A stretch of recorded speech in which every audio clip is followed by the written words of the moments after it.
વચનામૃત ગઢડા પ્રથમ 62. સ્વામિનારાયણ રે સંવંત 1876 ફાગણવદી ચોથને દિવસ શ્રીજી મહારાજ શ્રી ગઢડા મધ્ય દાદા ખાચરના દરબારમાં ચોક વચ્ચે ઢોલિયા ઉપર વિરાજમાન હતા અને ધોળો ખેસ પહેર્યો હતો અને ધોળી ચાદર ઓઢી હતી અને માથે શ્વેત પગ વિરાજમાન હતી અને તે પગને વિશે શ્વેત પુષ્પના હાર તથા શ્વેત પુષ્પના તોરા વિરાજમાન હતા ને પોતાના મુખારવિંદની આગળ મુનિ તથા દેશ દેશના હરિભક્તની સભા ભરાઈને બેઠી હતી. પછી સ્વયં પ્રકાશાનંદ સ્વામીએ પૂછ્યું છે, શ્રીમદ ભાગવતમાં કયો છે જે સત્યમ શૌચમ દયા ક્ષાંતિ ત્યાગ સંતોષ આર્જવન શમોદમસ્તપઃ સામ્યમ તિતિક્ષોપરતિઃ શ્રુતમઃ જ્ઞાનમ વિરક્તિરૈશ્વર્યમ શૌર્યમ તેજો બલમ સ્મૃતિ સ્વાતંત્ર્યમ કૌશલમ કાંતિ ધૈર્યમ માર્દવમેવ ચ પ્રાગલ્ભ્યમ પ્રશ્રયઃ શીલમ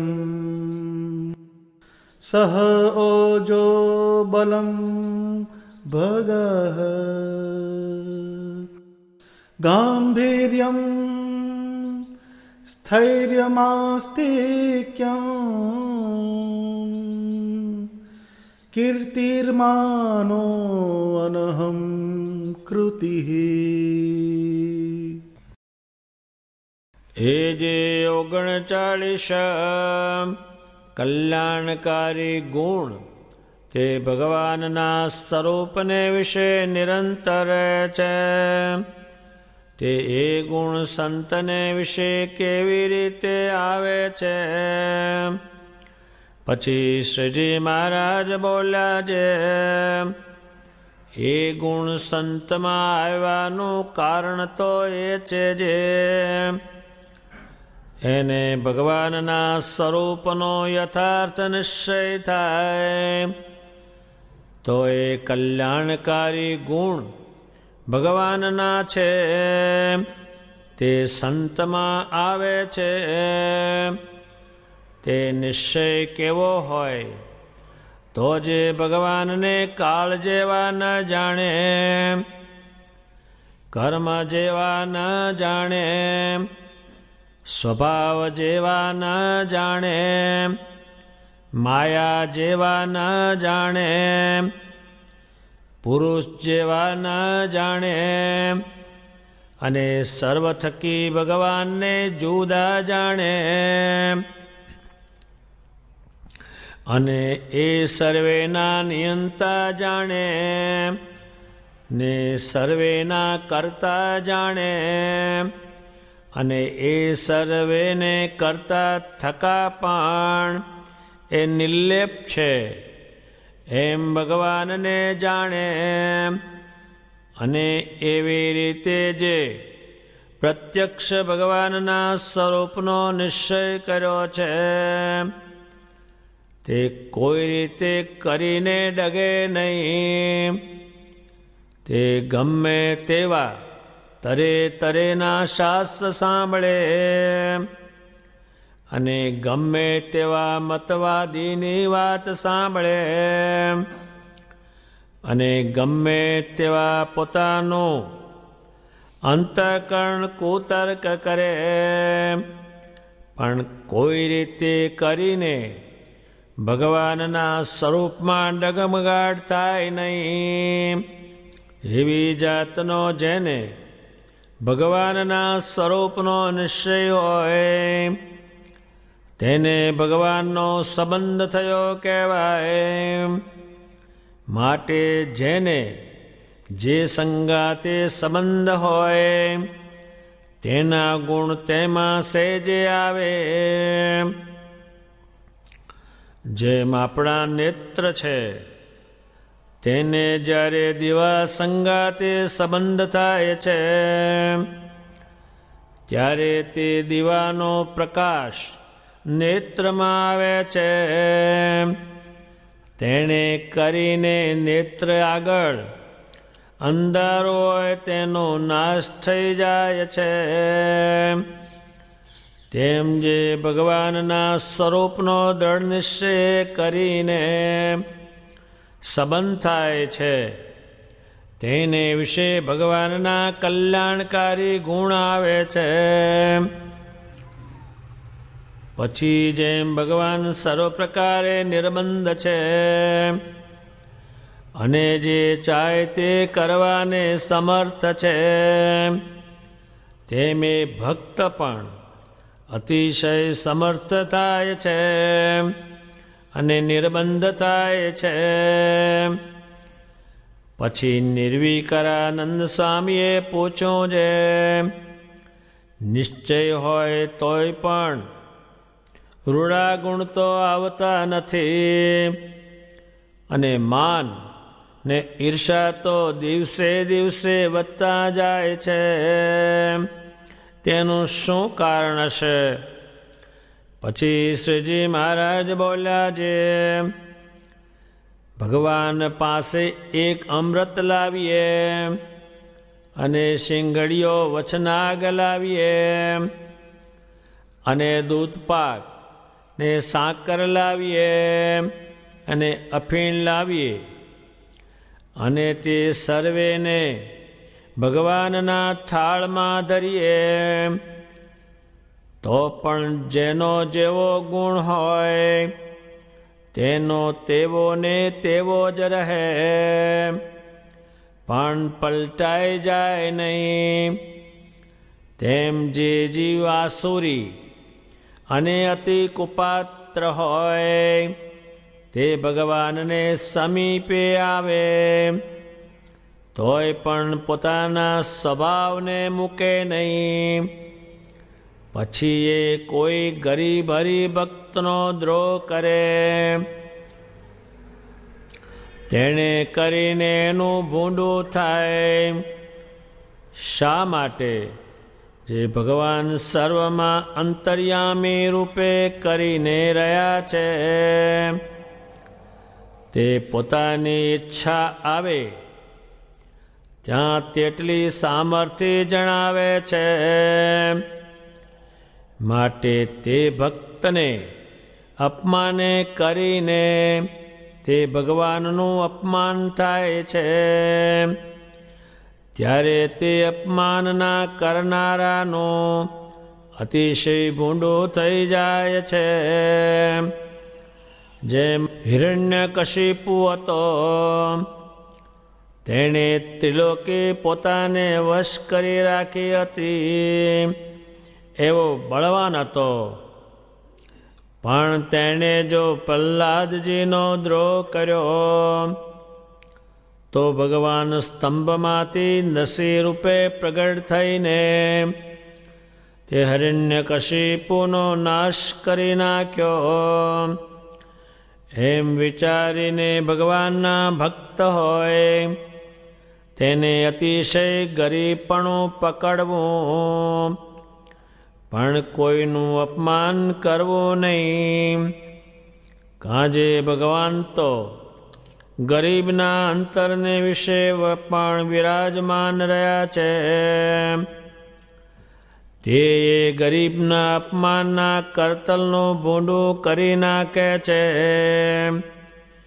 એવું જાણીને કોઈ અલ્પજીવને પણ દુખવવો નહીં.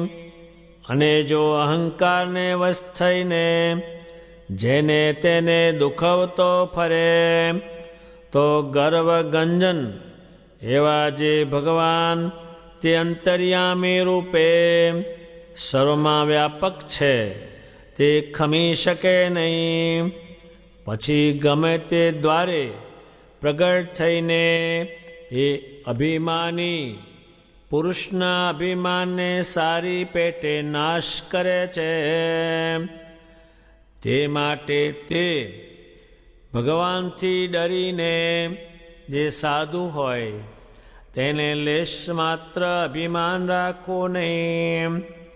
અને એક કીડી જેવા જીવને પણ દુખવવો નહીં. એ જ નિર્માની સાધુનો ધર્મ છે. ભગવાન સ્વામિનારાયણને સ્વયં પ્રકાશાનંદ સ્વામીએ પ્રશ્ન પૂછ્યો કે ભગવાન તમારા સ્વરૂપમાં જે કલ્યાણકારી 39 ગુણો રહે છે એ સંતમાં કેવી રીતે આવે? ત્યારે ભગવાન સ્વામિનારાયણે જે ગુણો ધારણ કર્યા એ જીવના કલ્યાણ માટે ધારણ કર્યા. નહીતર એમને ગુણ મેળવીને કોને પ્રસન્ન કરવાના હતા? પણ એમને જે ગુણો ધારણ કર્યા પૃથ્વી ઉપર એ પોતાના આશ્રિત એ ગુણો જોઈને એ પ્રમાણે વર્તે એટલા માટે એમણે ગુણો ધારણ કર્યા. અને 39 ગુણો લખ્યા છે આગલા શાસ્ત્રોમાં. પણ અહીંયા પ્રેમાનંદ સ્વામીએ એ મર્યાદા મૂકી અને શ્રીમાને ગુણનો જહાજ એમ કહ્યું છે. જહાજ એટલે શ્રીમાના શરીરની અંદર અસંખ્ય ગુણો રહેતા હતા, એનો પાર આવે એમ નથી એમ કહ્યું છે. ત્યારે ભગવાન સ્વામિનારાયણમાં દરેક પ્રકારના ગુણો, ગમે તે ગુણ જોઈએ તો શ્રીમાના સ્વરૂપમાંથી જ મળી આવે. તમારે બોલવાનો વિવેક શીખવો હોય તો શ્રીમાના સ્વરૂપમાંથી જ મળી આવે. તમારે દેહની કોઈ પણ ક્રિયા કરવી હોય તો શ્રીમાના સ્વરૂપમાંથી જ મળી આવે. કોઈ પણ બાબત હોય શ્રીમાના શરીરમાંથી, એ શરીરમાંથી મુખારવિંદ દ્વારે સમજાવવા બહાર કાઢી અને એ મનુષ્યમાં ઉતારી. ત્યારે શ્રીમાના સ્વરૂપમાં અનેક કલ્યાણકારી ગુણો હતા. જ્યાં કલ્યાણ શબ્દ આવે ત્યાં રૂડું થવાનું આવે. એ ભગવાન સ્વામિનારાયણે બતાવેલા તે ગુણો. ત્યારે ભગવાન સ્વામિનારાયણના જે ગુણો છે એ લાખો ને કરોડો માસમાં ઉતર્યા, એનું કારણ હતું શ્રીજી મહારાજ. ત્યારે એ ગુણ જે છે એ શાનાથી ઉતરે, શા કારણથી ઉતરે? ત્યારે ભગવાન સ્વામિનારાયણ કહે છે મારા સ્વરૂપનો યથાર્થ નિશ્ચય થાય. યથાર્થ એટલે હું જેવો છું મારા સ્વરૂપનો નિશ્ચય થાય, પછી મારામાં ચોટે તારે એમાં મારા ગુણ ઉતરે. ચોટે ને તેમાં ગુણ જ ન ઉતરે.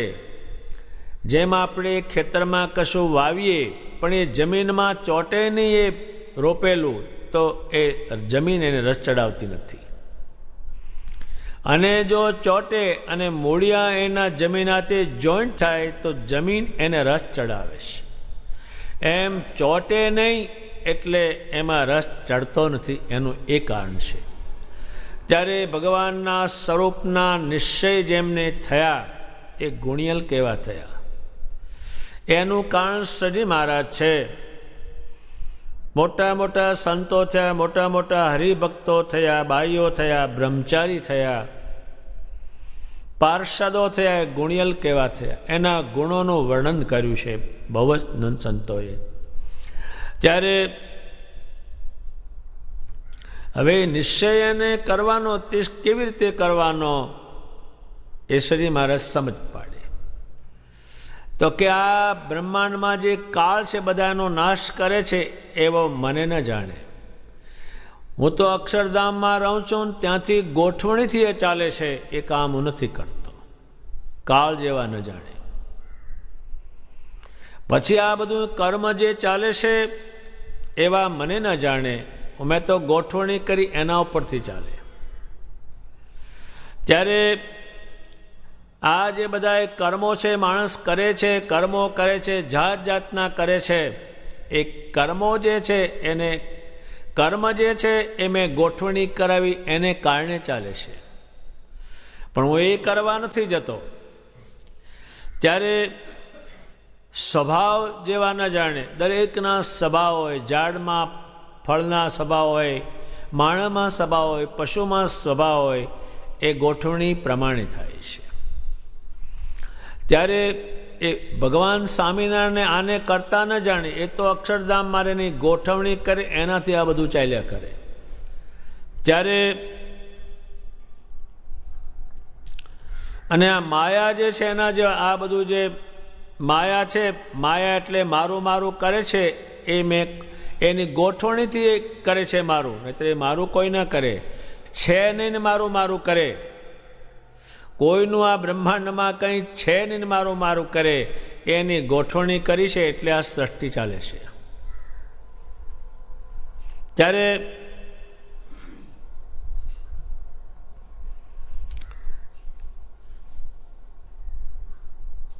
અને સર્વ થકી મને જુદા જાણે. સર્વ થકી જુદા એટલે એની ગોઠવણી ચાલે. સર્વ થકી જુદા અક્ષરધામમાં પોતે બિરાજમાન રહે. અને સર્વના નિયંતા જાણે. નિયંત્રણ એનું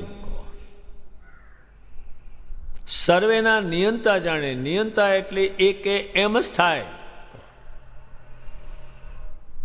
ભગવાને સંતોને કહ્યું, તમે હું કહું એમ કરો, ગામડે જાઓ અને મારા સ્વરૂપનો નિશ્ચય કરાવો. ભલે તમારે માર ખાવો પડે, હેરાન, પણ તમે જાઓ, જીવનું કલ્યાણ કરો. જો તમે નહીં જાઓ તો હું લાકડા પાસે સત્સંગ કરાવીશ, જડ પાસે કરાવી દઈશ. ત્યારે એનું નિયંતાપણું છે. નિયંતાપણું એટલે ભગવાન સ્વામિનારાયણ અનંત કોટી બ્રહ્માંડના નિયંતા છે એવા જાણે. નિયંતા એટલે કે એમ જ થાય. ત્યારે અને સર્વેના કરતા જાણે. હવે આ કેટલી મોટી વાત થઈ. આને સમજવી, આ મગજમાં બેસાડવી એ બહુ કઠણ. તા કોઈ કહેશે આનાથી થાય ને કોઈ કહેશે આનાથી થાય ને, એ તો આ જગતમાં બહુ જ ચાલે. ત્યારે ભગવાન સ્વામિનારાયણ એમ કે અને સર્વેને કરતા થકા પણ નિર્લેપ છે, એમાં લોપાય નહીં કંઈ. આ બ્રહ્માંડમાં આવ્યા તોય પણ એને નિર્લેપ હતા, ક્યાંય ચોટેલા નહીં, ક્યાંય એને કંઈ નહીં. અને એવી રીતે જે મને જાણે અને જે નિશ્ચય કર્યો છે તે કોઈ રીતે ડગે નહીં. હવે ડગાવવાનું કારણ કહેશે ત્યારે તરે તરેના છે. જેવી તમે વાત સાંભળો એવા જ બધા ફરી જાય છે, જે ત્યાંય આવે છે. જ્યાં તમે જાઓ, જે શાસ્ત્ર સાંભળો એમાં તમે ચોંટી જાઓ તરત જ, અને એમાં ચોંટે જ. ત્યારે તરે તરેના શાસ્ત્રો હવે સાંભળીને જેની બુદ્ધિ સ્વામિનારાયણના સ્વરૂપમાંથી ફરે જ નહીં, એ તો જાત જાતનું છે. એટલા બધા લખ્યા છે, ઢગલે ઢગલા શબ્દો ગોઠવ્યા છે, પણ નીકળે મય કાંઈ નહીં. પહેલી વસ્તુ તમે છોડ કરો, થાકી જાઓ. એટલા શબ્દો છે. સ્વામિનારાયણનું ખંડન કરનારા પણ શબ્દો લખાઈ ગયા છે. સારા સારા માણસોએ પણ લખ્યા છે. એટલે શબ્દ છે એનું ધ્યાન બહુ રાખવું પડે. તમે ગમે તેનો શબ્દ સાંભળો, ગમે તે શાસ્ત્ર સાંભળો, પણ તમારી મતિ ફરે નહીં સ્વામિનારાયણમાંથી, ત્યારે એને નિશ્ચય કે એ કોઈકને જ રહે. મોટા ભાગના સ્વામિનારાયણની મૂર્તિ ઘરમાં રાખનારા, મંદિરે જનારા પાણી ઘણી જગ્યાએ આવામ જાય છે અને મંત્રો શોધી લાવે છે. એનું શું કારણ છે? એને ભગવાનના સ્વરૂપનો ભગવાન સ્વામિનારાયણે કયો એવો નિશ્ચય નથી. હવે શાસ્ત્રો જગતમાં વંચાતા હોય અને હોય ત્યારે એ શાસ્ત્રો વાંચીને કોઈ પણ માણસ ફરી જ જાય, એનો વિચાર ફરી જાય, પેલું શાસ્ત્ર જેમાં લખ્યા હોય ફરી જાય.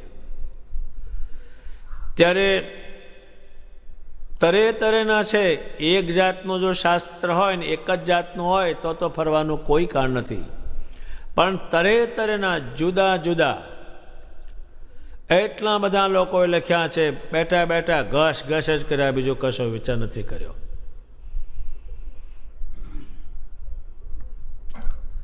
એક બુદ્ધિશાળી માણસે લખ્યું છે કે આ ગ્રંથો જે આ ચરસ પીને કે ગાંજો ભાંગ પીને લખ્યા છે, શું કહેશે? એટલા લખ્યા છે. કંઈ આ લખવામાં વિવેક નથી. આ અન્ન ખાય છે, ઘાસ ખાય છે. એક મોટા બુદ્ધિશાળીએ લખ્યું છે. ત્યારે એવા ખોટા લખ જ કર્યા તરે તરેના. ત્યારે એ સાંભળવાના બને, એ ક્યાંક બને તો પણ તમે ગમે તેવું સાંભળો, પણ મારા સ્વરૂપમાંથી તમને ડગમગાટ થાય નહીં. એને નિશ્ચય કહેવાય છે. જેવું જેવું શબ્દ સાંભળે તેવો એનો ગુણ શરૂ થઈ જાય છે.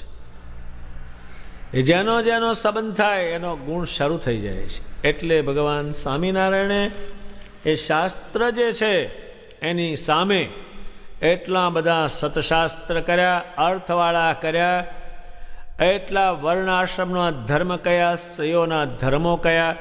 એટલે સ્વામિનારાયણ સંપ્રદાયના આશ્રિતને કોઈ પણ ગ્રંથની જરૂર ન પડે એટલા ગ્રંથો એણે ઊભા કરી દીધા છે. તમારે જે ગ્રંથ જોઈએ, આગલા અવતારનો ગ્રંથ જોઈએ તો એ આ સ્વામિનારાયણ સંપ્રદાયમાં મળે અને વંચાય.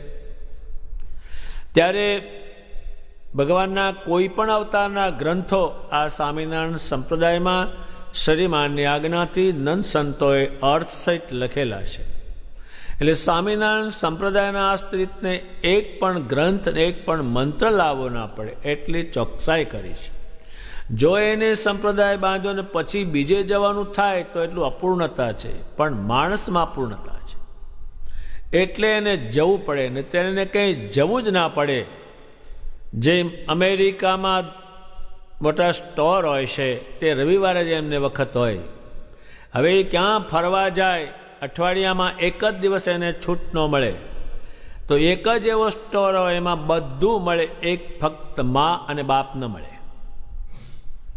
એમ ભગવાન સ્વામિનારાયણના સંપ્રદાયમાં જે કંઈ તમારે જાણવું હોય, ગમે તે વિજ્ઞાન જાણવું હોય તો એ સ્વામિનારાયણ સંપ્રદાયમાં ગ્રંથોમાં મળી આવે છે.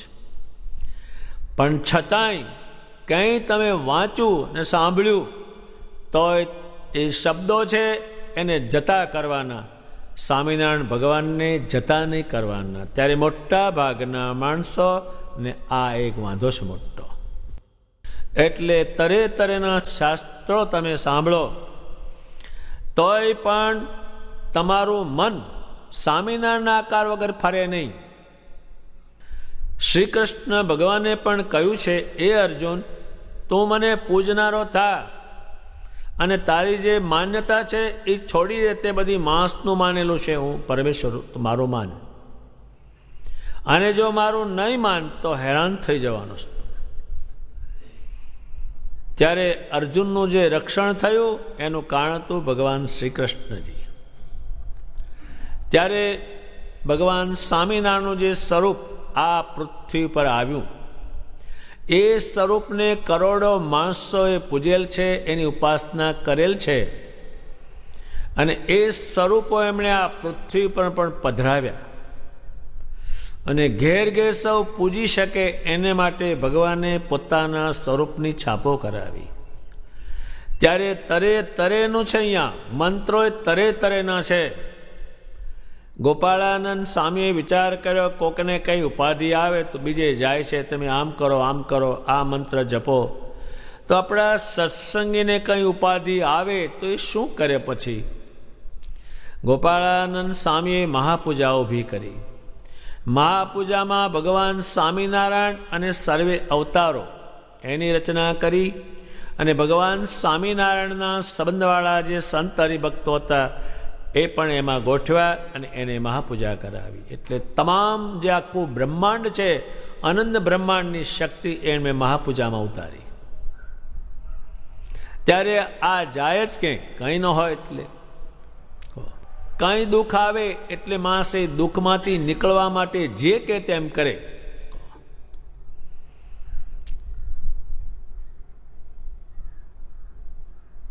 વડોદરામાં એક હરિભગત હતા, નારૂપંત નાના, એનો દીકરો હતો. પણ નારૂપંત નાના સ્વામિનારાયણ સ્વામીને કરે અને એની બાઈ જે ગણપતિ મોરિયા કરે. તારે આ સમજાવે એને બાઈને કે આ ભગવાન અનંત બ્રહ્માંડો છે, એના પતિ છે, પુરુષોત્તમ નારાયણ છે, એને તું ભજ. અને ગણપતિ દેવ છે તો મહાદેવજીના પુત્ર છે. પણ એ બાઈને બેસતું નહોતું. ત્યારે એ નારૂપંત નાના એ સજીમાને વાત કરી કે મહારાજ અમારે ઘરમાં માથાકૂટ શું છે કે હું સ્વામિનારાયણ કરું છું. બાઈને સમજાવી પણ એ ગણપતિ મોરિયા કરે છે. હવે શું કરું મારે? ભગવાને કહ્યું સારું તું ઘેર જા. એ ઘેર ગયા અને બાપુભાઈ એનો જે દીકરો 20 વર્ષનો, એ ભગવાને એવી ગોઠવણી કરી તે મૃત્યુપાય થઈ ગયો. પછી એણે અનેક ઉપાય કર્યા, એટલી બાધા રાખી, એટલા મંત્રો જપાવ્યા, એટલું કર્યું, પણ એકનો બે છોકરો ન થાય, બેઠો ના થાય. ત્યારે ભગવાન સ્વામિનારાયણ દિવ સ્વરૂપે પધાર્યા અને સાથે સંતો લીધા. એને વાત કરી કે આપણે આ પ્રમાણે જવું છે. ત્યાં ભાઈને મારો નિશ્ચય કરાવી દેવો છે અને એ બાપુને જીવતો પણ રાખવો છે. માટે તમે મારી જોડે આવો છો અને હું એમ કહીશ કે આ બાપુને લેવા હું આવ્યો છું, એમ હું કહીશ એ બાઈને. ત્યારે તમારે મને એમ કહેવું કે ભગવાન આ સંસારીમાં એક પુત્ર હોય અને વ્યવહાર કરેલું ધન હોય તો જ હક છે, ને તો અહીં કોઈ હક નથી. માટે આ બાપુને તમે રહેવા દો, એમ તમે કહેજો. આ પ્રમાણે નિર્ણય કરી ભગવાન એને ઘેર પધાર્યા. ભાઈ પગે લાગી, નારૂપંત પગે લાગ્યા, બધા માણસો પગે લાગ્યા. ભગવાન એ ભાઈને કહે છે આ તારા બાપુને હું તેડવા આવ્યો છું. હવે એને રાખે એવો કોઈ હોય ત્યારે જે કરવું હોય તે કરી લે. ત્યારે ભાઈ ઢીલી થાય છે અને ખોળો પાથરીને પ્રણામ કરે છે કે મારો જનેતાનો સ્વભાવ એવો, મેં તમને મૂકીને ઘણું કર્યું પણ કંઈ વળ્યું નહીં કાંઈ. માટે તમે જેમ તમારી ઈચ્છા હોય બાપુને લઈ જાઓ સુખેથી, તમારી ઈચ્છા ન લઈ જાઓ તમારી ઈચ્છા. મારા પતિ કહેતા પણ મારા મનમાં બેસતું નહોતું, પણ આજ મને સત્ય મનાય છે. ત્યારે સંતો કહે છે એ ભગવાન, એને એક જ દીકરો છે અને આ સંસારમાં દીકરો હોય ને વ્યવહાર કરે એટલું ધન હોય તો સુખ છે, ને ત્યારે કંઈ સુખ જ નથી એને. માટે એને રહેવા દો તો સારું મહારાજ. ભગવાન કહે છે ભલે રહ્યો. ત્યારે બાપુ બેઠો થાય છે, ભગવાનના ચરણમાં પડે છે. એની મા પણ ભગવાનના ચરણના દૂરથી સ્પર્શ દર્શન કરે છે અને પછી એ બાઈ સ્વામિનારાયણ કરે છે. અને જેને હોય તેને કહે કે તમારે તમામ દુઃખમાંથી ઉગરવું હોય તો સ્વામિનારાયણને ભજો. આમ ભગવાન સ્વામિનારાયણે એ સિક્કો બેસાડ્યો છે આ પૃથ્વી ઉપર. એટલે શાસ્ત્ર વાંચીને ન ફરે એ તો આવું ભગવાનનું જ્ઞાન હોય તો જ, નહીંતર એ ફરી જ જાય છે. અને એટલા માટે ફેરવવા માટે શાસ્ત્રો કરતા હોય છે, દ્રષ્ટિ કરતા હોય છે. એના રાગથી કરતા હોય છે, કમાવા માટે કરતા હોય, એવા ઘણા એના પ્રકારો છે. અને માણસને અવળે માર્ગે લઈ જવા હોય તો પણ શાસ્ત્રો મારફતે લઈ જાય. ત્યારે શ્રી કૃષ્ણજી અર્જુનને કહ્યું, આ તો જે માનસ છોડી દે, એમાં તું નહીં કાંઈ. તે જે તું માનસ એ છોડી દે, હું કહું એ કર. એ જાણે છે કે આ બધું ખોટું એના મગજમાં બહુ ભરાયેલું છે. એના ભાઈ હગ્ગા યુધિષ્ઠિર રાજા એના માન્યું શ્રી કૃષ્ણજીનું, એટલું જ બધું એના મગજમાં ખોચી ગયેલું. તે ન જ બેઠો યુધિષ્ઠિર રાજાને. ઉલટું શ્રી કૃષ્ણજીને કહ્યું, તમે આ શું યુદ્ધ ખેડાયું, શું આ ધંધો કર્યો? ત્યારે આ બેસે નહીં, ભગવાન સ્વામિનારાયણ બેસાડશે ત્યારે સંતો બીજી વાણી જ નહીં સાંભળે, કાંઈ સાંભળવી નથી કાંઈ. આ પૂર્ણકામ પુરુષોત્તમની વાણી સાંભળી છે, અમારે કોઈ વાણી સાંભળવી નથી, અમને દીઠી જ ગમતી નથી, એમ કહે છે. કારણ કે એને પુરુષોત્તમની વાણી સાંભળી છે. એટલે ભગવાન સ્વામિનારાયણે એટલા બધા શાસ્ત્રો અસત્ય જોયા છે, એને આંખમાં પાણી આવી ગયેલું છે. આટલા બધા જૂઠા લખ્યા છે. શા માટે લખ્યા? પોતે ઉદાસ થઈ ગયેલા છે. અને એટલું બધું એને દુઃખ વ્યક્ત કર્યું છે, એ એમને એક બીજા વિષયમાં છે.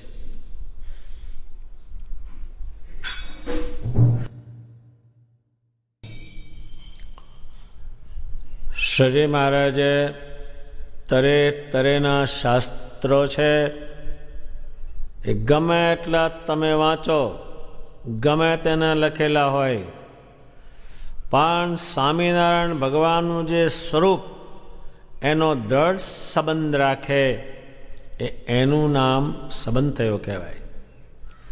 જ્યારે જેવું શાસ્ત્ર સાંભળે એવો વિચાર ફરી જાય છે, એ મોટા મોટી ખામી છે. બહુ લોકો ફરી જાય, કોક જ એમાં ટકી શકે. એક ગામમાં એક બાઈ હતા, એ એકાંતિક ભગત હતા, પણ એવું કંઈ વાંચ્યું ને એવું કંઈ કર્યું, આખું ગામ ફરી ગયું, એક બાઈ ના ફરી. બાઈથી બધા બીવે. અને એ કે તમે ગમે તે મને કરો, હેરાન કરો, પણ હું સ્વામિનારાયણને છોડવાની નથી જ, અને બીજું કંઈ કરવાની નથી.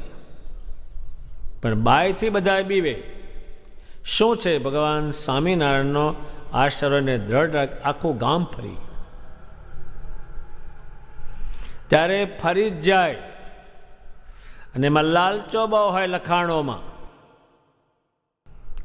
આ સાંભળશો ને આ પ્રમાણે કરશો, તમારે દીકરો મળશે, તમને પૈસા મળશે, તમને ધંધો મળશે, તમારા બધા કામ સિદ્ધ થશે, એવી લાલચો પણ બહુ આપેલી હોય. એટલે એમાં જાય છે. બહુ ખુવાર થઈ ગયા આમાં, અને બહુ એ સ્વામિનારાયણ મૂકી પણ દેશે. શું એણે કર્યું? તો કે તરના શાસ્ત્ર સાંભળ્યા, અને એ શાસ્ત્ર એને માન્યા, પણ પરમેશ્વરને છોડ્યા એને, ત્યારે એ શબ્દ નકામા પડવાના છે. ત્યારે ભગવાન સ્વામિનારાયણે કહ્યું, ગમે તે તમે શાસ્ત્ર વાંચો, પણ તમારો જીવ છે મારા સ્વરૂપને છોડીને એનું નામ છે નિશ્ચય, અને એનું નામ છે મારો સંબંધ. એ વિષયમાં એમણે ઘણું કહેલું છે. એક બીજો એવો ને એવો વિષય પાછો આવે, કહે છે ભગવાન કે મતવાદીની વાત તમે સાંભળતા નહીં, અને સાંભળો તો મારું સ્વરૂપ તમે છોડતા નહીં. એ જાત જાતના મતને માનનારા છે. એક મોટા માણસે કહ્યું છે કે આમાં શું ઉપદેશ કરું? આ માણસે વિચાર જ જુદા છે, એટલે તુંડે ભિન્ના મતી, બધાની મતી જુદી જુદી છે.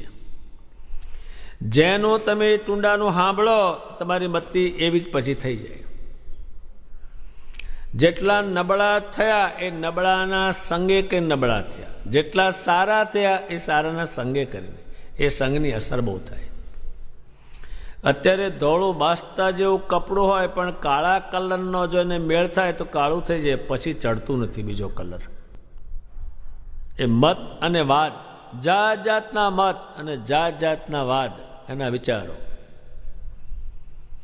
ત્યારે એ પણ બહુ છે, શરીરમાં ને બહુ જ મળેલા છે. ભગવાને એનો પરાજય કરેલો છે, મોટા સંતોએ એનો પરાજય કરેલો છે, અને ભગવાન સ્વામિનારાયણની ઉપાસનાનું સ્થાપન કરેલું છે. એટલા મતવાદી છે, જાત જાતના મત ગણ્યા ગણાયને એટલા છે. એનો તમને સંગ થાય, એ માણસ છે. એ માણસના સંગથી એનું તમે માનશો અને મારા સ્વરૂપને છોડશો, હેરાન થઈ જવાના છો. જેમ દૂધપાકમાં માખ પડે અને પેટમાં જાય તો એ મરી અને દૂધપાક ઉલટી કરીને બહાર કાઢે. ત્યારે તરે તરેના માણસ છે. એક હરિભગત હતા, એને ગામના એક આગેવાને કહ્યું કે ભગત, હું ગરડે ગયો તો ત્યારે સ્વામિનારાયણ છે ત્યાંના રાજાઓની દીકરીઓને લઈને એમના છપૈયા ગામ જતા રહ્યા છે. ત્યારે એ ભગત કહે છે કે ચાર જ લઈ ગયા, 16,108 લઈ જાય ત્યાં સુધી તો શ્રી કૃષ્ણ ભગવાન જેવા કહેવાય, અને જો એથી વધારે લઈ જાય તો એથી મોટા ભગવાન કહેવાય. પણ આનું લીધું નહીં એને. તારે પેલો આગેવાન કહે આ તો મારો કંઈ માને એવો જ નથી કહે છે. ત્યારે એ ટકી રહેશે. અહીંયામાં બહુ જ છે. જેમ આપણે દૂધપાક જમવા બેસીએ ત્યારે માખીઓ બહુ આવે, એમ તમે સ્વામિનારાયણને માનો એટલે ઘરમાં સારું થયું જ હોય, એ બીજાને ગમતું નથી. જ્યારે તમે સ્વામિનારાયણ ભજો ત્યારે આ માખીઓ ઉડાડતી રહે એવું સંતોએ કહ્યું છે. એક હરિભગત હતા, એને ગઢપુર ગયેલા અને હરિભગત થયા ત્યાં. પછી મોટા સાધુએ વાત કરી કે આપણે દૂધપાક ખાઈએ ત્યારે માખીઓ બાવો આવે, તેને ઉડાડતી રહેવી. એમ તમે સ્વામિનારાયણ ભરશો તે બીજી માખીઓ આવે એને ઉડાડતા રહેજો, એ દૂધપાક બગાડશે. એમાં એ ઘેર ગયો, એમાં આગલા એને ગુરુ છે કંઈક કર્યા છે, એ આવ્યા 20-25 જણા આવ્યા અને આગેવાન હતો. પછી એને ઘેર બેઠા કે રસોઈ કરો, કે રસોઈ નહીં થાય, કે તારે સ્વામિનારાયણની કંઠી ગળામાંથી કાઢીને બજાર વચ્ચે નાખશો ત્યારે જમશો, ત્યારે જમીશું. ત્યારે આણે વિચાર કર્યો કે જ્યારે હું ગરડે ગયો હતો અને સ્વામિનારાયણ ભગવાનના વર્તમાન લીધા, એમની કંઠી પહેરી અને હું સ્વામિનારાયણને ભજીશ, તે વખતે જે સ્વામીએ કહેલું કે માખીઓ આવતા ધ્યાન રાખજો, આ માખીઓ જ આવી છે. તમારે ખાવું હોય તો ખાવ, ને ત્યારે ખાહડે માર્યા જાઓ.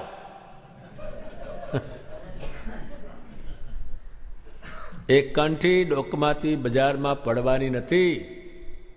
પછી બધા જતા રહ્યા. આ સત્સંગ અડધો બગાડનારા છે. તમને વાત જ એવી કે અને વાતમાં ઝેર આપે. અત્યારે ઝેર કોઈને છૂટું ન આપે પણ દૂધમાં આપે, બીજા કશાકમાં આપી દે, મરી જાય. વાતમાં કે તમારો સ્વામિનારાયણનો ધર્મ હારો, પણ ત્યાં ડખો બહુ. અત્યારે ત્યાં નથી, 400 છે, 4 જણા છે, એમાં જ ડખો છે નરો. અહીં તો કરોડો માણસ છે. આવું ને આવું તમારા વાતમાં ઘાલે તમને એ મનાઈ જાય મારી વાત સાચી. આ આવ્યો તરે તરેનો, એને ઓળખી રાખ્યો હોય અને કાંઈ જાણી રાખે તમારી પાસે આવે જ નહીં. પેલો તો એ તરે તરેના છે. તમારું વડતાલ ધામ હારું પણ રોટલો ઓછો, તો હોટલમાં જા, ત્યાં બહુ છે.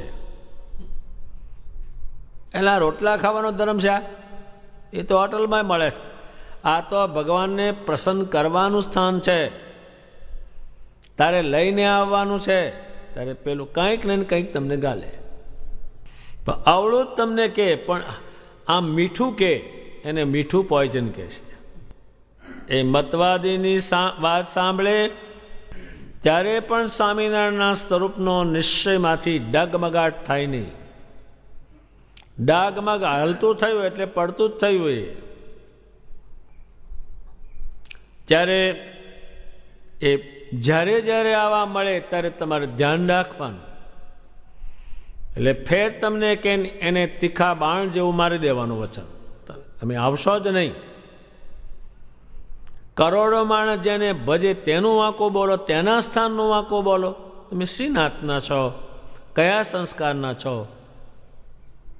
કઈ બુદ્ધિના છો? એમ એને થોડુંક તીખું તમે એવું પણ કહી દેવાનું. ત્યારે એ ફેર નામ ના દે. તરે ના છે એટલા તુંડે તુંડે જુદા જુદા વિચારના છે. આ તો ભગવાન પુરુષોત્તમ પધાર્યા ત્યારે એને કારણે કુટુંબમાં એક સરખું સ્વામિનારાયણનું ભજન કરે. નહીતર એ ઘરમાં 5 છે, એ ઘરમાં 10 માન્યતા હોય છે, એકને 3 ઠેકાણે માન્યતા હોય છે. એક કહે છે આ બાપુ બહુ જબરા, એણે કીધું ત્યાંથી મારે બધું હક પડ્યું. ત્યારે 2-3 બાપુ રાખ્યા હોય, 2-3 મહારાજ રાખ્યા હોય, 2-3 દેવીઓ રાખી હોય, એ ઘરમાં 15 હોય છે. ઘરમાં હક જ નહીં. પછી આનું ખંડે એટલે જે કોઈ સાચો જો દેવ હોય તો ઘરમાં રહે જ નહીં. વાકું જ બોલે એકાબીજા. એટલે જો એ મૂર્તિમાં રહે અને જો જાણે તો ઘરમાં ઉભા જ ના રહે કે. પણ એમને કેલેન્ડર લાવીને લબડાવ્યા હોય ઘરમાં, એટલે કે અમે લબડીએ ને તમે લબડો. ત્યારે તરે ના છે બહુ. આ તો સ્વામિનારાયણ ભગવાનનો સિક્કો બેસી ગયો આ બ્રહ્માંડમાં. એટલે છાનામાના લપને બધા બેસી રહ્યા છે, પણ વાંકો બોલવાની ઈચ્છા કરી બધા. જાત જાતના છે. અને બીજું તમને સમજાવે કે આના કરતાં આ બહુ જબરો, તમારા ધર્મ કરતાં આ બહુ જબરો, આના કરતાં આ બહુ પ્રતાપીન, આ મંત્ર બહુ જબરો. એમ જ્યારે કહેનારા મળે ત્યારે તમારે ધ્યાન રાખવાનું કે આ ખોટો માણસ આવી ગયો. અત્યારે આ નોટો ખોટી છપાય છે, લોકો લે છે, પાવલીઓ છપાય છે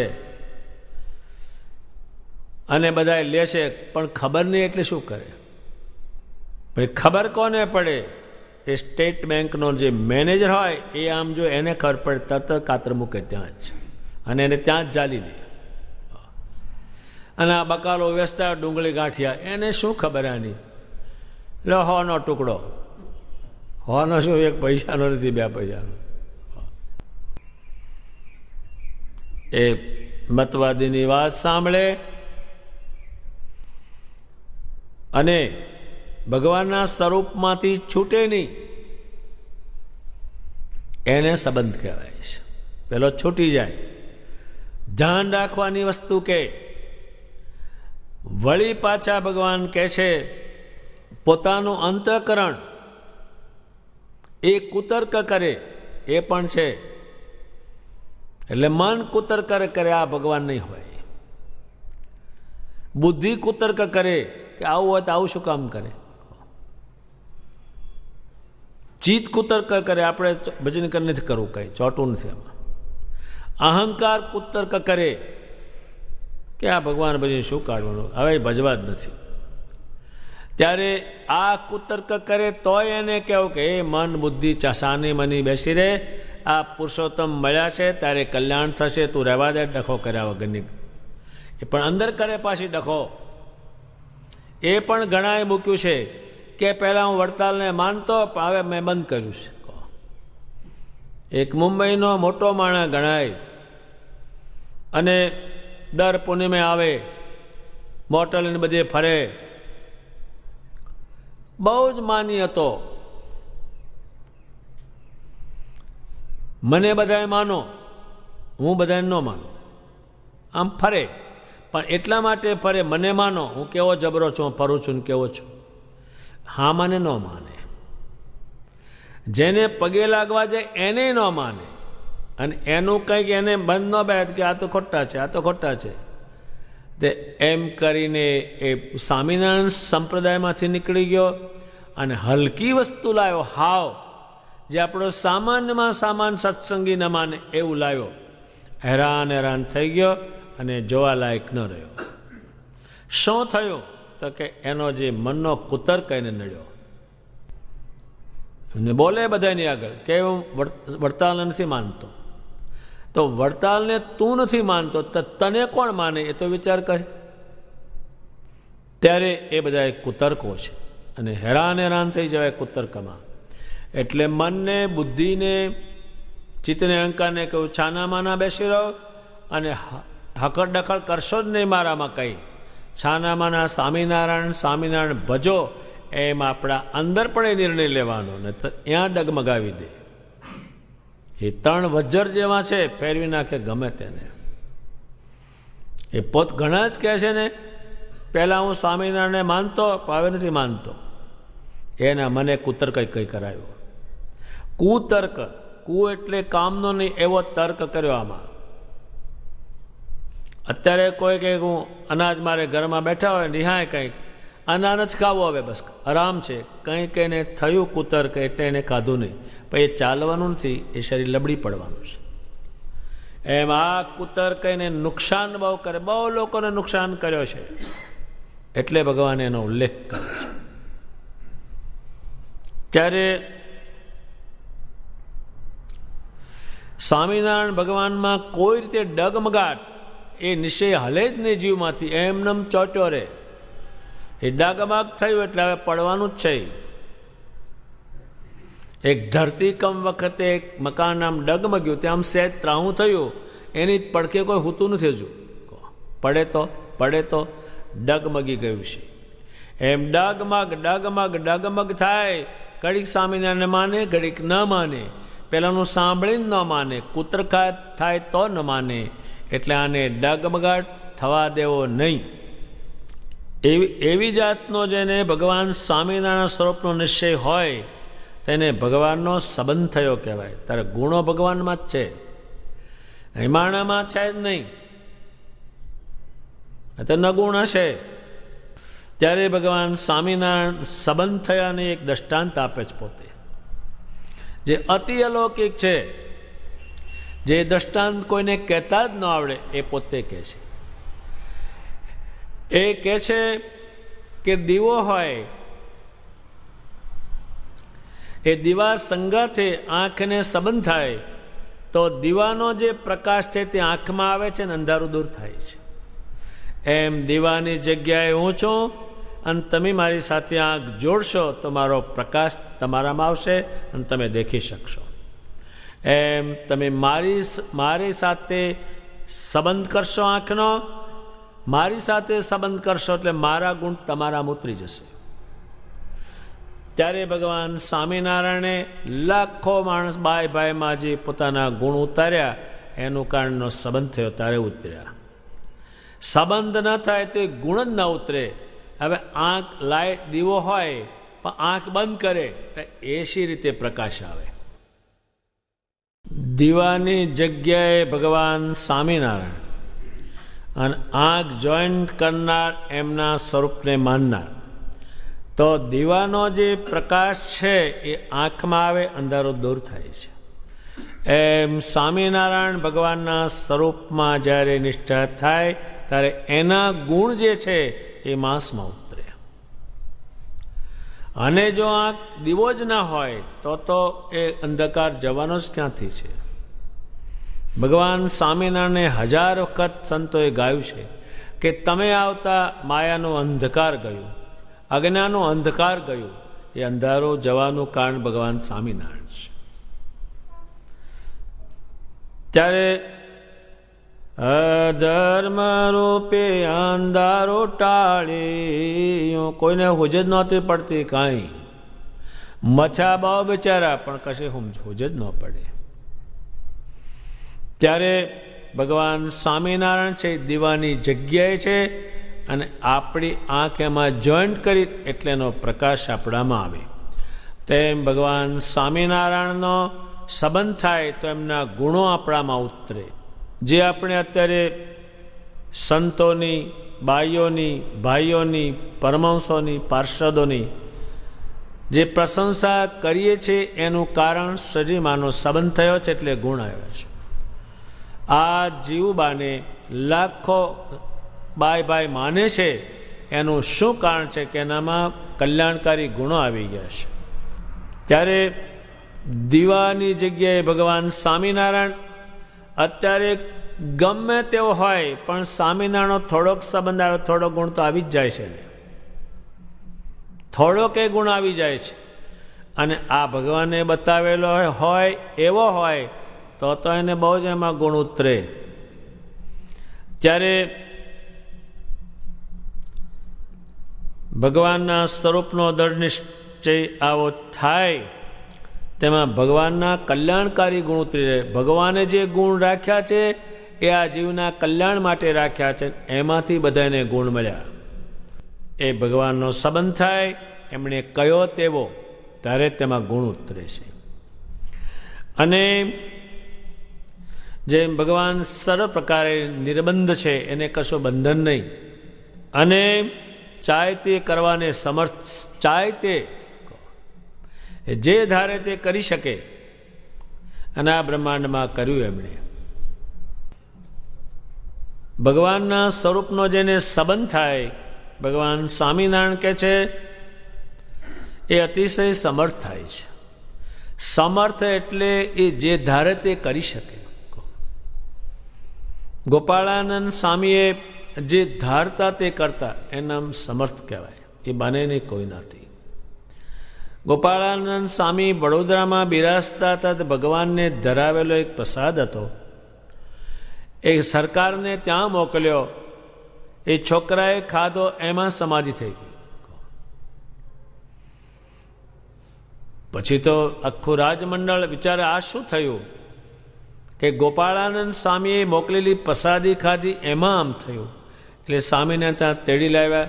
સ્વામી કહે તો હમણે જાગશે. એ બને નહીં કોઈ નથી, કાંઈ પણ નહીં ને. અને સામર્થ્ય હોય તો જડ હોય, જડને શું કરે? એ સામર્થ્યને પામ્યા. શેને કારણે પામ્યા? ભગવાન સ્વામિનારાયણના સંબંધને કારણે પામ્યા. અને નિર્બંધ થાય છે. ગોપાળાનંદ સ્વામીને હજારો હરિભગત કર્યા, પણ એને કંઈ બંધન નહીં, કશું ક્યાંય બંધાણા નહીં, કશાયમાં. એ નિર્બંધ થાય છે. આટલું બધું મળે, એક આપણને આ ચપટી કંઈક મળે, ત્યાં તો ચોટી જ પડેલો. એક લગ્નોના છોકરાએ 5 તોલાના હારાએ હોનું આપ્યું. મારો હારો 5 તોલા હોનું આપ્યું, અને એક પાડી આપી કે દૂધની.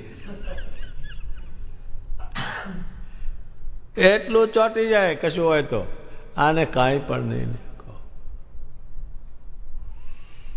એટલા નિર્બંધ, કશું એને કાંઈ પણ નહીં. નહીતર આ કાંઈક શાયદ તરત જ બંધાઈ જાય. કંઈક થવું જોઈએ.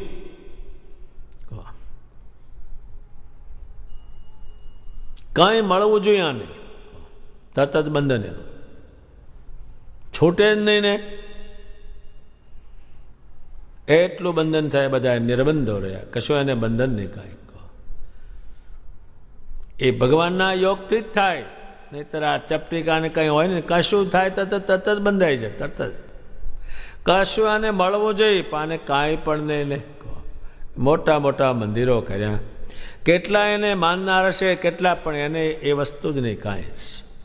એ સ્વામિનારાયણ કર્યું. અને અહીં તો જરાક હોય તો શ્રી કૃષ્ણજીએ કીધું, એ અર્જુન કેટલાક કર્મ છોડાવે ને કેટલાક બાંધી દે. નીકળે જ નહીં અંદરથી, નીકળે જ નહીં. એટલું બંધન થાય. ત્યારે ભગવાન સ્વામિનારાયણે પોતાના સ્વરૂપ વિશે વાત કરી.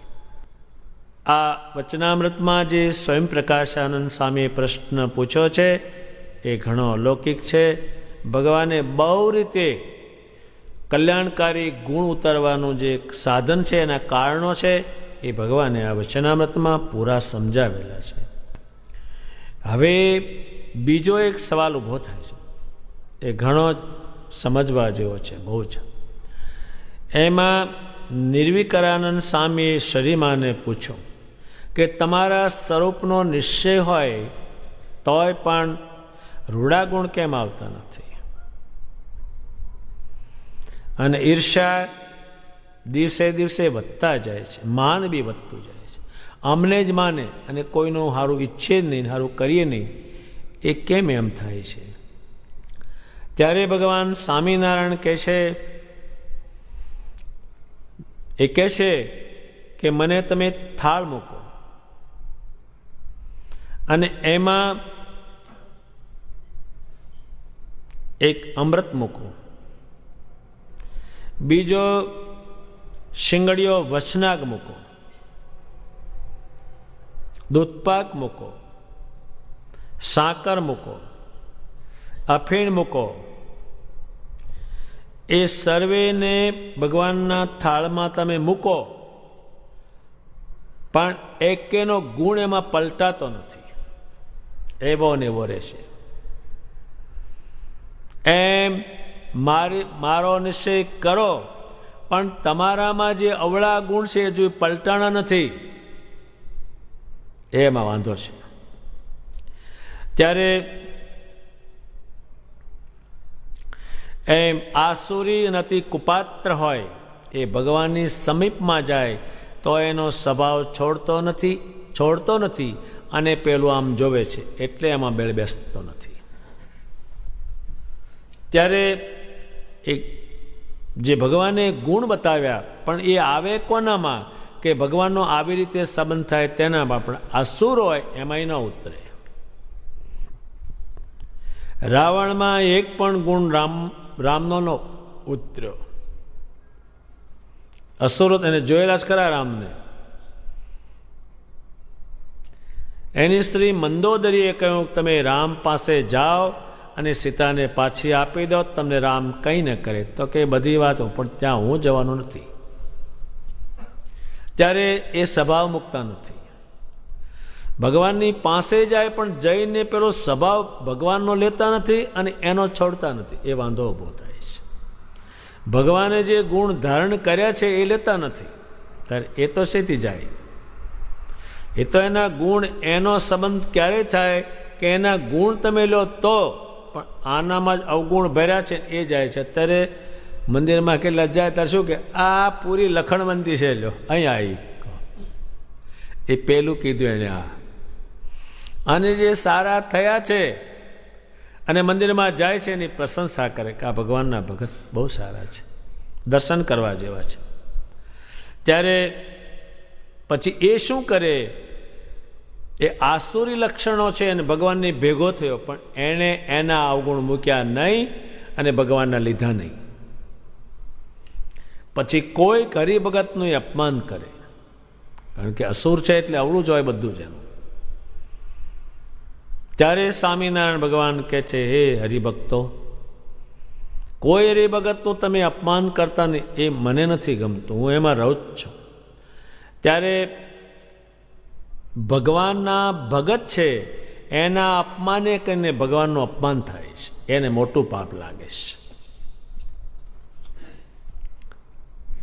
જેમ અત્યારે કોઈ દેશના રાષ્ટ્રોના ધ્વજો હોય એને તમે તોડીને ફાડી નાખો, એનું અપમાન થાય, તમે ગોળી જ મારી દે ત્યાં છે ને. છે કાપડનો ગાભો, એ રાજનું નિશાન છે, એને અડાય નહીં. અત્યારે તમે અંદરો અંદર મારામારી કરો તો કંઈ નહીં, ને જાય તો થાય, પણ રાજના માણસ તે મારો, પછી શું દશા આવે છે? એમાં ભગવાનને ભજનારા જે છે એ ભગવાનના માણસ છે. ત્યારે ભગવાન સ્વામિનારાયણ કહે છે, હરિણીકશિપો 3 લોકને વશ કર્યા હતા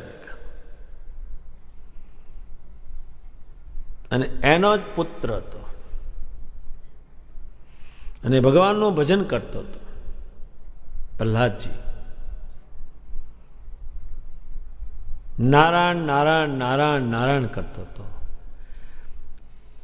ત્યારે પ્રહલાદજીને હેરાન કર્યા તો સ્તંભમાંથી પ્રગટ થઈને હરિણ્યાકશિપોનો સરળ પ્રકારે નાશ કર્યો. શું કામ કર્યો ભગવાને? તો કે મારા ભક્તનું એને દુઃખી કરતો હતો, હેરાન કરતો હતો, એટલે મારું જે અપમાન કરતો હતો, મારે કારણે એ કરતો હતો.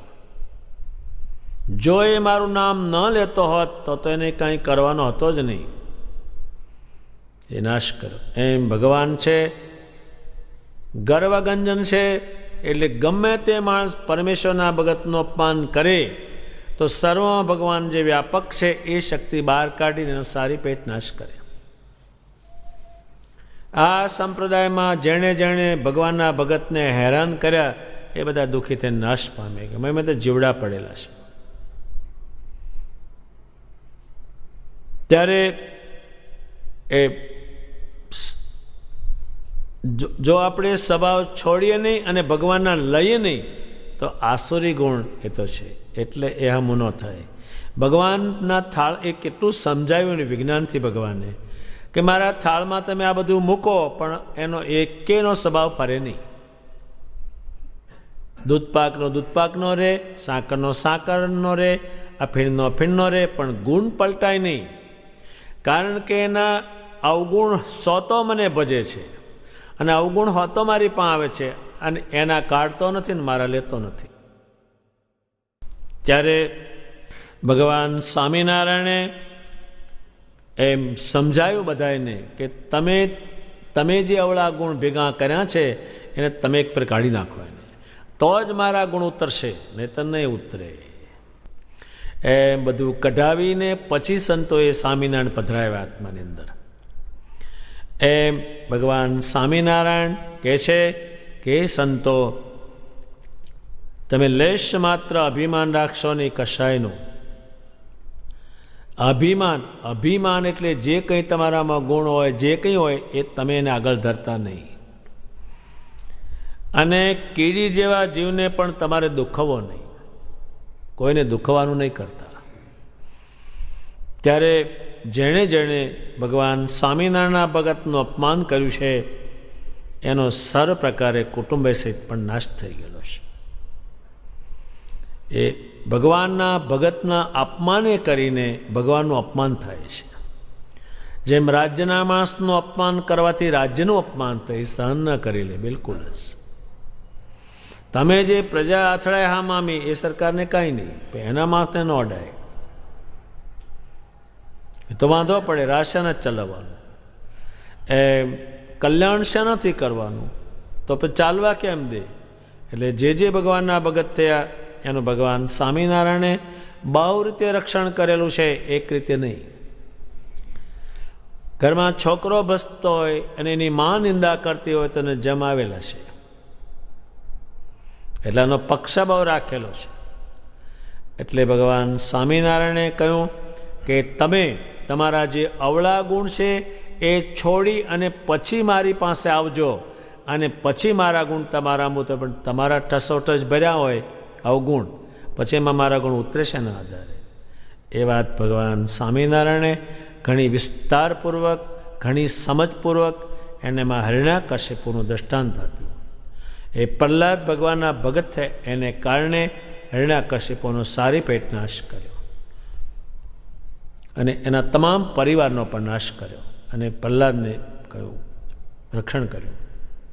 તોય પ્રહલાદે એક વિષયમાં કહ્યું છે કે ભગવાન તમે મારું શરીરનું રક્ષણ કર્યું હોય તો ઘણું સારું કર્યું, પણ મારી ઇન્દ્રિયો તમારા વગર ક્યાંય ચોટે નહીં એ મારું તમે રક્ષણ કરજો. ત્યારે ભગવાનના ભગત થયા. એટલે જેટલા ગુણો છે એ આવવાનું કારણ ભગવાન સ્વામિનારાયણ છે અને માણસ માત્ર અવગુણથી ભરેલું છે અને ગુણ જ પૂજાય, ગમે ત્યાં ગુણ પૂજાય. અત્યારે આ ગધેડું છે એને પૂજે નહીં કોઈ, આમ જીવ ખરો આમ ભાર ખેંચે, કોઈને હૃદયને માથું મારે પણ પૂજે નહીં કોઈ. નિષ્કુળાન સામે લખ્યું છે કે ધોળા ગધા નવ પૂજીએ પૂજાય શામળી ગાય. એમ તમે ધોળું દેખીને કશું અથડાતા નહીં અને આ ગાયને પૂજ્યો, કહેતા ભગવાનના સંતોને પૂજ્યો. ત્યારે ભગવાન સ્વામિનારાયણે આ આપણા જે અવગુણ છે એ એક તો આપણે જ કાઢવા પડે, આપણે જ લાવેલા છે અને આપણે જ અવગુણ ભેગા કર્યા. એ કાઢી અને પછી સ્વામિનારાયણમાં તમે જોડાશો ત્યારે એના આપણામાં ગુણ ઉતરશે. પેલો હજુ આ ઘટ્યો નથી ને એના જે અવગુણ છે એ છૂટ્યા નથી ને એટલે પહેલાં ઉતરતા નથી. ભગવાન સ્વામિનારાયણને જે પૂછ્યું છે એ પણ અલૌકિક પૂછ્યું છે, એનો ઉત્તર અલૌકિક આપ્યો છે. એટલે સ્વામિનારાયણ સંપ્રદાયમાં એકાબીજા ભગતને જય સ્વામિનારાયણ કહે છે, એકાબીજાના કામમાં જાય છે, એકાબીજાના પક્ષમાં જાય છે. એનું કારણ છે ભગવાનની પ્રસન્નતાનું કારણ બને છે. તો અને કોઈ પણ આપણે એક હરિભગત હોય અને બીજા બે હરિભગત સામસામા માજે અથડાય અને પછી તમે મંદિરમાં જાઓ કે માળા ફેરો, એ પરમેશ્વર નહીં આવે. નહોતું કરવાનું એ કર્યું. અને કોઈ હરિભગત હોય ને તમે પક્ષમાં જાઓ તો તમે જ્યારે માળા ફેરવો ત્યારે ભગવાનની મૂર્તિ આમ તમારી સામે જ ઊભી હોય. એની પ્રસન્નતા થઈ તમારા ઉપર, પહેલી અપ્રસન્નતા થઈ એટલે તમને મળે જ નહીં. જેમ આપણે કોઈ સાથે અથડાણા હોઈએ એ આપણને હામો મળે નહીં, અને કાં તો મળે તો ત્રાહું મોઢું કરી જાય. એટલે ભગવાન સ્વામિનારાયણે જે સ્વભાવો આપણા જે અવળા ભેગા કર્યા છે ને ગોઠવા છે કાઢી અને પછી તમે જાઓ તો. નહીતર આ ભગવાને વિજ્ઞાનનું દૃષ્ટાંત આપ્યું છે. થાળમાં આ બધું મૂકે પણ કોઈનો ગુણ પલટાતો નથી. એમ ભગવાન સામે તમે જાઓ પણ તમારા અવગુણ તમારી ભેગા લઈને જાઓ છો, એટલે તમે પહેલા ગુણ એમાં ઉતરતા નથી. એટલે ભગવાન સ્વામિનારાયણે ગુણ ઉતારવા વિશે ઘણી વાત આ વચનામૃતમાં કરી છે. સ્વામી મારા રહ્યા સગડે સર્વ સાક્ષી રૂપે સદાય, એમ જાણી દિલે ડરતા રહે, રખે કોઈ મુજથી દુખાય.